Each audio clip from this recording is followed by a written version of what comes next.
Di kula suwun sing ngaji kula sing seneng kula senajan to donga iftitah mboten wajib. Tapi nanti kesempatan kedah diwaca karena ndak ada riwayat yang mengatakan ulama pernah meninggalkan itu. Senajan to sak kadar. Terutama pas napa inna sholati wa nusuki wa mahyaya wa mamati lillahi rabbil alamin. Terus salatku, ngibadahku, matiku, uripku namung kersane Allah. Utawa namung kangge Allah. Karena ini menjadi filosofi sing dadekno salat mari ahlil jannah. Kita nak salat mesti ahlil jannah. Wong qad aflah, teman-teman bejo wis mesti bejane. Sampeyan ora usah wedi suul khotimah. Niku waswase setan. Mboten enten suul khotimah. Setan niku wis keliru, semua meden-medeni tok. Nak setan percaya suul khotimah ikon gawe suul khotimah. Mulane kula anggere wedi suul khotimah ngomongan kula setan. Tan setan nak pancen aku mbok weden-medeni suul khotimah, yo gawe wae aku ben suul khotimah. Aja meden-medeni tok. Dan gue kita jadi pangeran, gue dewi ora siap jadi pangeran, ya ora pangeran kok meden-medeni aku. Jadi setan memang harus dididik, kudu diancam, paham ya? Mulane kula ana kiai pemuja setan kula ora seneng setan godane ngene kiai ra mesti selamat, wong top-top ra mesti selamat. Itu namanya memuji setan karena dia nganggap setan itu luar biasa. Setan kudu mbok prekno, mbok anggap gagal, tahan setan cek goblok, kowe meden-medeni aku suul khotimah aku tetap salat. Berarti kowe gagal. Karo dene nek kowe kepengin menungso sesat kabeh ya sesatno wae ora usah meden-medeni jare ke kondang kok trimo ngono-ngono tok ae. Bedene ya ora tingkat kegagalannya, paham nggih? Jadi setan harus dididik bahwa dia juga sering gagal. Setan kan ingin manusia enggak sholat semua kan, zina semua, maling semua. Ternyata kita enggak maling. Yang sholat juga banyak. Itu kan berarti tingkat kegagalan apa? Setan. Lah kita ndak ora dan setan wis salat puluhan tahun digodho ilang gandene goblok kowe. Nak wong iku salat puluhan tahun berarti puluhan tahun dalam kegagalan setan. Kok wong salat berarti setane gagal. Mulane kula mbek setan niku saiki tambah wani. Lah mletene ngono kon neraka ya kok gelem. Misale dekne hebat kan mboten purun Gusti tak ning swarga mawon. Ternyata dekne mlebu swarga gak iso kan? Lah yo mletene lah yo wong lemahe ngono kok mbok entuk. Artinya setan kan lemah sekali kan. Lha iku sedekah lazim ketika ngendikan inna kaidas syaitani kana napa dhaifa. Sebenarnya setan itu dalam bahasa Quran itu dhaif sekali. Lemah sekali. Tapi kita sering muji. Nggih sering apa? Sering muji. Darani setan hebat, wong wali, wong alim kadang digodho kena. Ya soal kena cara kena akhir kena ngono wis akeh napa? Akeh mboten napa? Kena. Minimal ngeten lho sampean. Tapi kula nate Gus kepengin tahajud terus tahajud berarti setane menang. Tapi setan ora sekedar kowe kepengin ra tahajud, kepengin kowe kafir. Ngomong kira tahajud tenan iku ya setan isih rugi kok. Tapi kowe jek Islam, tapi jek mlebu swarga, kepengin iku nanti apa? Kafir. Jebule kowe ora kafir kan? Mulane ana ulama nak tangi turu gak tahajud, ndekne nangis. Angger kae gak tahajud nangis. Terus matur mbek pangeran, Gusti kenging napa kula mboten kasil tahajud. Ambek pangeran dingendikane ngene, teng kitab Al-Minanul Kubra karangan Imam Syaroni. Kowe ku ulama kok bento. Sing nurokno kowe sapa? Nggih jenengan Gusti. Sing maringi tangi sapa? Nggih jenengan. Lah wis anggap ae kabeh kersaku, ora kersane setan. Wis bar.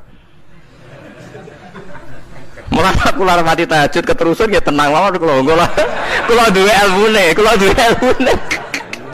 Kowe ulama kok bento. Sing nurokno kowe sapa? Nggih jenengan Gusti. Sing nangane sapa? Nggih jenengan. Kula iya sak kabeh ku sing ngersakno aku ridho ra wis bar.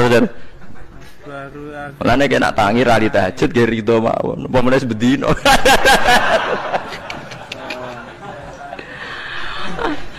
Jadi penak berislam tuh enggak apa-apa. Berislam tuh gampang. Ya kowe turu sing kersakno sapa? Nggih jenengan Gusti. Kowe tangi sing kersakno sapa? Lha iki sanggep bae ku kabeh kersakku bar. Paham ya? Terus nak wae tahajud nggih tahajud yo kersane pangeran. Ra tahajud nggih ra tahajud yo kabeh kersane napa? Pangeran. Penting mboten maksiat mun sae. Penting mboten napa? Maksiat. Mun jenengan ngandel kula. Inna sholati wa nusuki wa mahyaya. Lah ini sing titik tekane teng wa mahyaya. Ngeten misale.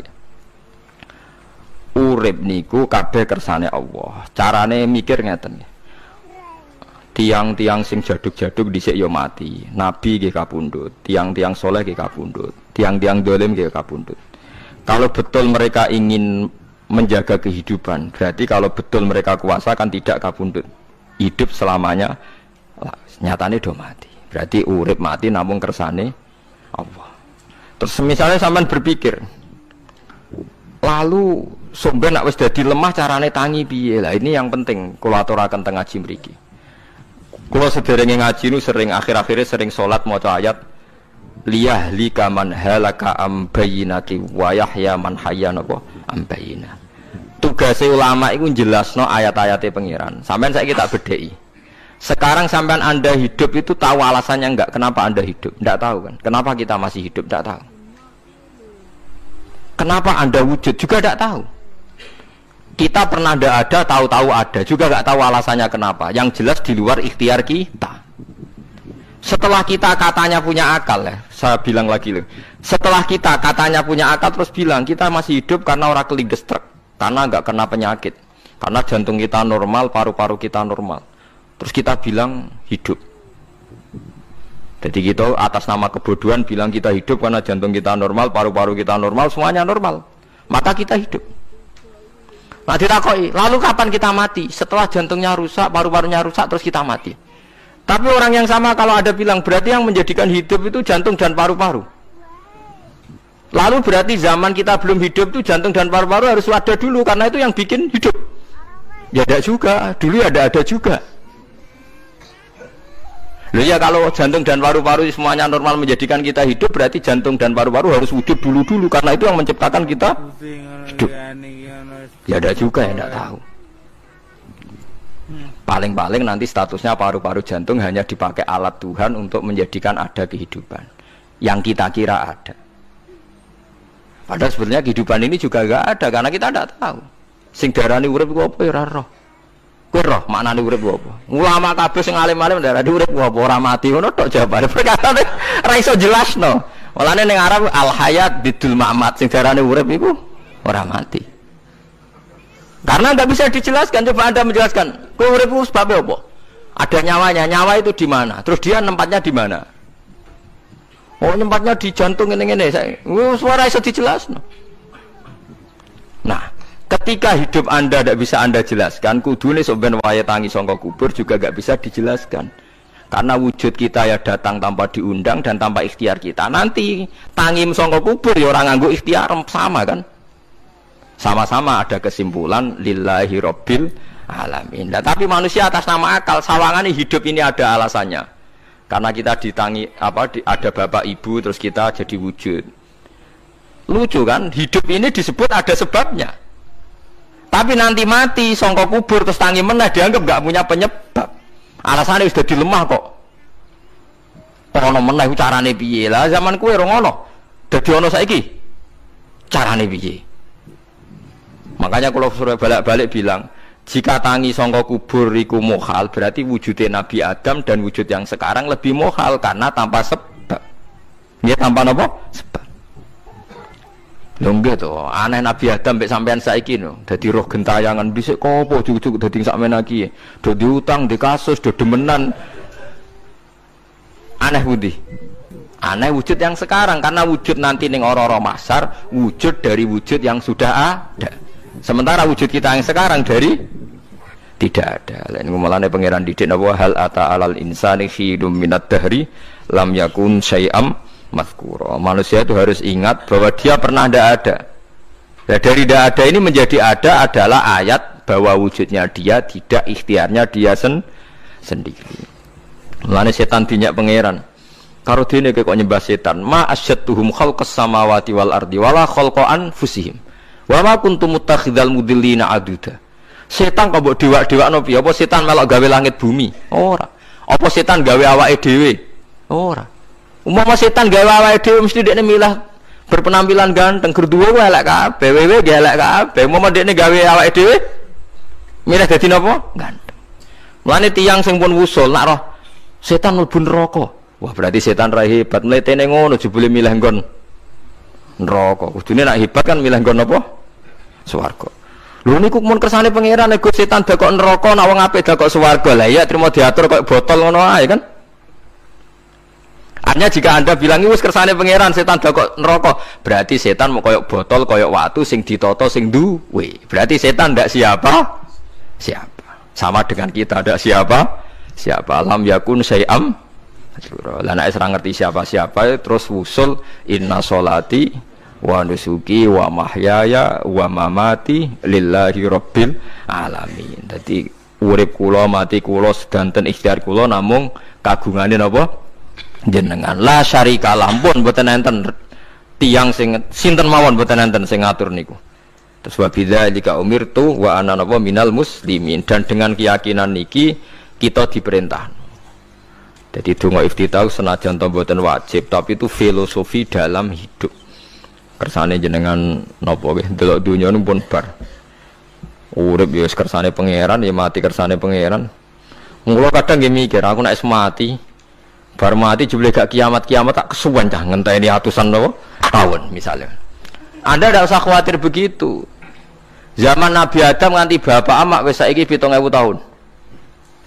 Kok ora protes mbek pangeran? Terlambat Gusti saya menyaksikan dunia karena 7.000 tahun yang lalu. Ya sakniki kan pun tahun pinten toh? 7.000 umur dunia sakniki pun pinten? SM itu kalau menurut penanggalan agama itu 5.000 tahun. Sebelum Masehi dihitung Nabi Adam itu. Pokoknya dihitung langit bumi niku pinten? 5.000 tahun. Lah sakniki tahun 2000 sekitar 7.000 tahun. Padahal wonten sing ramal umure donya mbok pinten? 7.000 tahun. Dadi enak sing mun diutang-utang mun beres niku mun bar niku mun dianggap bar niku mun muntah ini. Jarine to. Dieling-eling nggih kula suwun senajan to ilmu niki mun lazim diyakini tiyang Islam. Tapi sampean ulang-ulang. Kados srengenge misalnya. Kula nek delok srengenge niku eling. Berarti urip ning swarga selawase-lawas iku mungkin. Karena Allah bisa menciptakan benda yang begitu panas tapi punya daya tahan atusan tahun. Pemenang nak cara discovery ya nak ngitung malah jutaan tahun yang lalu, malah bawa hitungan kontiwa aja dinosaurus 400 juta tahun. Padahal agama nanggali bumi namung pinten?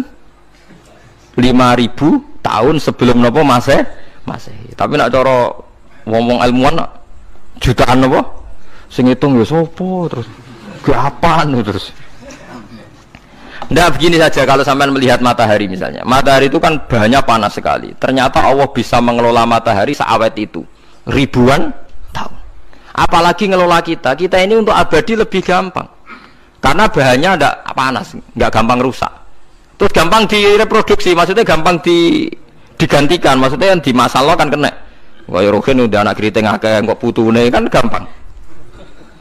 Lho kalau mikir mau gampang ya, misalnya buaya gitu masyhur dianggap hewan purba yang terlama. Manusa ilang wis ketok angel, misalnya kayak boyo mati ana anake meneh, anake ana anake. Nabi Adam kan ngoten. Wong sitok di ketahanan sampai saiki, gonta-ganti wong. Artinya berarti ada gen Adam yang abadi sampai sekarang kan, karena setiap manusia sekarang berarti ada gennya ada. Artinya Allah memberi contoh betapa Allah bisa ngatur supaya fisik manusia gen ini abadi. Buktinya Adam nganti saiki kan masih kan? Lho nggih to, pasti di antara jasad kita kan ada unsur Adam. Lah ya Allah gawe sura, apa meneh kowe sebenarnya swarga ning neraka, Allah tetap punya cara untuk bikin abadi. Mbok piye carane? Tapi melihat Nabi Adam nganti tok sampeyan kan ana bukti Allah duwe cara ngabadekno unsur Adam. Karena tidak mungkin kan dalam diri kita sekarang nggak ada unsur sinten? Adam. Sama ndak oleh bantah. Tapi Adam piyambak kan pun kapundhut. Tetapi Adam yang sekarang sampai sampean saiki. Mbok tapi ora roh sampean sing turunane Qabil apa sing ora roh iso wae cek ngono ae. Wong jarene cerita. Qabil iku lahire ning swarga. Dirabekno mbek Labuda sing lahire ning bumi. Labuda ku elek gembrot. Habil lahire ning bumi rapati ganteng, dirabekno Iklima sing wayu. Lahiran swarga. Akhire Qabil gak trimo, wong aku cah ganteng kok dientukno cah elek. Mulane saiki nek ana cah ganteng dientukno cah elek ra trimo ya kaya Qabil. Lah tapi enggak pikirane Nabi Adam ya ora roh ben silang ben sedengan. Mergo nek elek entuk elek kan malah musibah kan. Saiki anake ra melok dosa tapi eleke dobel. Misale keriting untuk keriting, elek untuk elek, fakir untuk fakir kan. Ya memperparah to nggih. Cara kula jan haram. Elek untuk elek rabi cara kula haram. Saiki anake kan ora apa-apa ujug-ujug Elek banget loh, ora terima elek apa? Elek apa? Banget. Jadi cerita kan ngoten, walhasil akhirnya tukaran, mergo Qabil gak terima. Pas tukaran dipisah Nabi Adam. Angger sing takorupe sukses berarti ikhtiare bener. Ya mau Habil nyembelih wedhus, sing Qabil seneng buah-buahan. Mulane seneng buah-buahan iku rada masalah, dianggap simbole wong-wong sing seneng mapan. Mulane kene Umar ora usah di buah-buahan akeh-akeh, cukup gedang siton, sesuk katesne siton, ora usah semua buah-buahan wonten. Kok iku risik kurbane sinten? Qabil. Tapi sing melarat teman-teman yo keliru, dhisik Habil saleh iku omahe cek penuh daging, paham ya? Perkarane kurbane cek wedhus. Ora pitik, mergo bedigasan pitik niku. Jadi ada sebuah toreko sing ngaramno anak buahe mangan pitik. Perkarane wong ku kelakuane kaya sing dipangan. Ya repot ta ngoten iki. Repot. Ya repot lah ngono terus repot. Berarti nek sering mangan welut tak bulet. Ngono berlebihan. Toreko niku napa? Berlebihan, wis biasa mawon. Kula nggih boten fanatik gitu biasa. Tapi kalian kula ora seneng mangan. Jadi kan unsur hewani saya kan ndak banyak. Kula rapati seneng napa mangan. Walhasil akhirnya Qabil korbannya enggak diterima. Habil diterima. Terus semenjak itu juga akhirnya walhasil Qabil mateni Habil. Jadi makanya konflik wedoan, konflik tertua, mental membunuh ya mental tertua. Pertama peradaban manusia itu dibangun rebutan wong wedok dan saling membunuh. Nek ana tukaran kira usah gawa, iku tradisi terlama. Nggih, tradisi terlama manusia. Mesir kok bentrok padha Islame, Irak, Syria kok bentrok iku tradisi terlama. Demi wedokan diruwangi tukaran, tradisi terlama. Biasa, jadi biasa mawon urip napa? Biasa. Sekabeh kejadian ngene iki wa inna sholati wa nusuki wa mahyaya wa mamati lillahi rabbil alamin. Macam-macam ya nek tiyang tasawuf ngartekno kabeh iku kersane Allah. Nek tiyang fikih ngartekno semua ibadah kita diikhlasno ora golek imbalan namung kabeh dipersembahkan kangge Allah. Cuma teori fikih ini ada kelemahannya, kesannya Allah itu butuh kita kasih. Padahal kita bisa sholat yang nganggu hidayati pangeran, iso zakat yang nganggu donyane pangeran. Kok kowe ngrasa zakat itu donyane sapa? Mane sing bener gitu teori tasawuf, kita iso sedekah ya kersane pangeran. Sing kita sedekahno nggih donyane pangeran. Berarti lillahi. Nah, jadi lillahi ta'ala artinya nak cara tasawuf itu bahwa semua kebaikan kita ini karena Allah, karena hidayat Allah. Nah, cara fikih boten kesannya kita yang berbuat lalu kita ikhlaskan Allah. Tapi pertanyaannya kan kita bisa berbuat itu pakai fasilitas apa? Hidayahnya Allah juga kan. Nah, makanya ilmu tertinggi dianggap tasawuf karena tasawuf ini yang benar-benar lillahi rabbil alamin. Tapi fikih juga baik karena uang kan seneng GR tuh nak muni. Aku alhamdulillah berzakat. Muni aku alhamdulillah berzakat itu kan ya ora jelas. Muni aku ngrasa dekne pelakune, muni alhamdulillah kersane Allah itu ya bahasa paling gak jelas. Tapi apa muni ngono, aku alhamdulillah bersolat.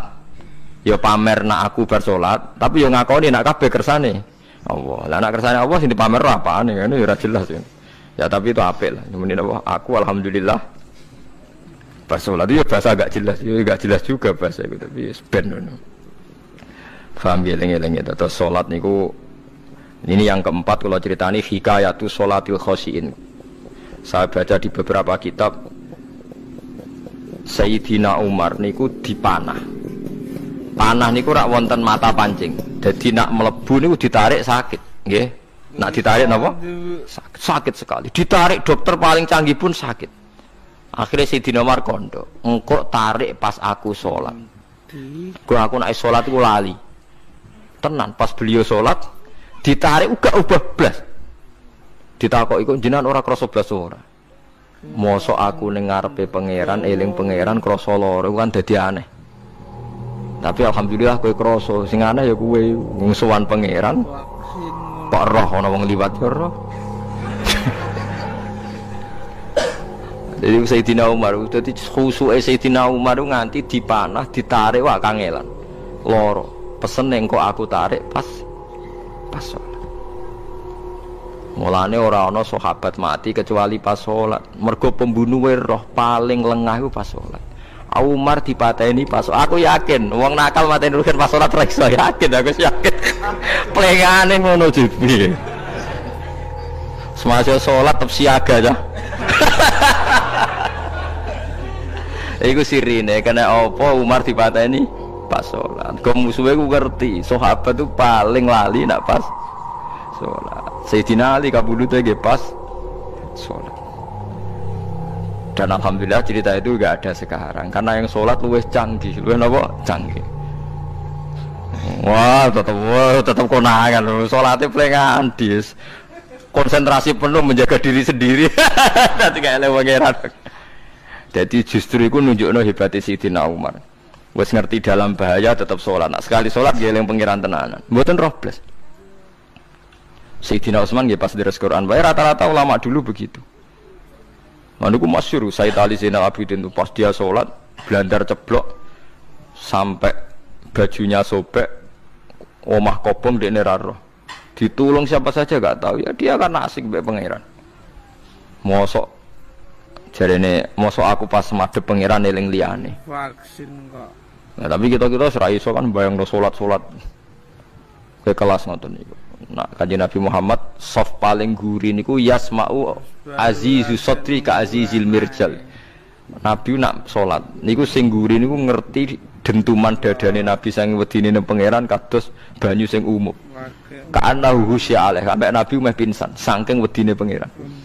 Ini disebut taqsa'irru min hujuludul ladzina yakhshawna rabbahum. Jadi Allah nazzala ahsanal hadithi kitabam mutasyabihah. Mathalan ya taqsa'irru min hujuludul ladzina yakhshawna rabbahum. Makanya potensinya orang-orang soleh itu jarang sholat sunat karena sholat fardu saja butuh energi yang luar biasa. Meh kudu kesemper. Nah, alhamdulillah kita kan sholat biasa saja. Berarti qobliyah yo oke, ba'diyah yo oke, sholat yo oke, tapi cara dipateni wong ora iso. Ya tetep roh, tetep apa?